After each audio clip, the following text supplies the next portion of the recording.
The first time I met Chuck Berry was after a high school concert. I was very young at the time and went up afterwards and said, great concert. The time that I finally really met him, to know him, was when I started a beer called Rock and Roll Beer, and then do a Heroes of Rock and Roll series. And it was really important to me that Chuck Berry be the first person on the Heroes cans. Other people came after that, but he was the first. So we met, we talked it over at my house, and he just said, let's do it.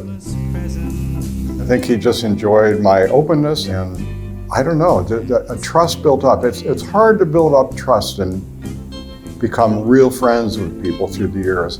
But if you always do what you say you're going to do, and if they always do what they say they're going to do, then the friendship can really advance. And that's what happened with us. He never let me down, and I never let him down. When I created the Duck Room at Blueberry Hill, he said, you know, Joe, I'd like to play the size place that I used to play when I was starting out.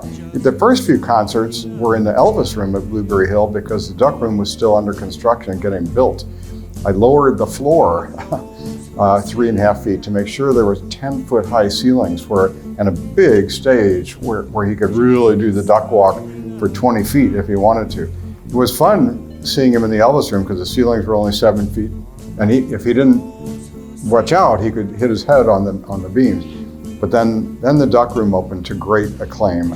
People came from around the world to see him in the Duck Room at Blueberry Hill. They came from Japan, from the UK, from Europe. It was cool as can be to see people flying in to see him up close and personal.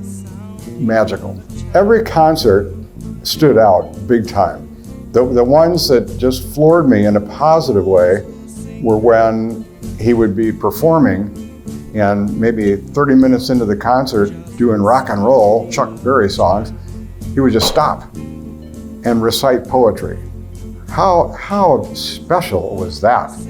Unbelievable. And then back to rock and roll. I loved driving, whether it was in LA, whether it was in St. Louis, and just talking, and he would just reminisce, he would just talk, and then he would say something hilarious. And then we would both laugh. It was a good friendship.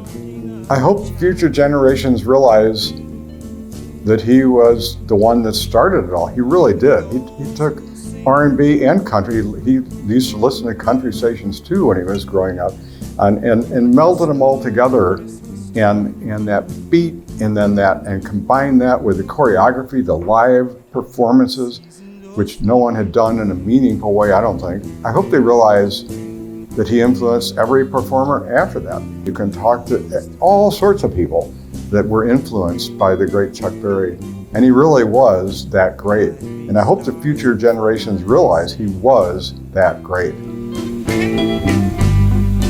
A Merry Christmas on to you.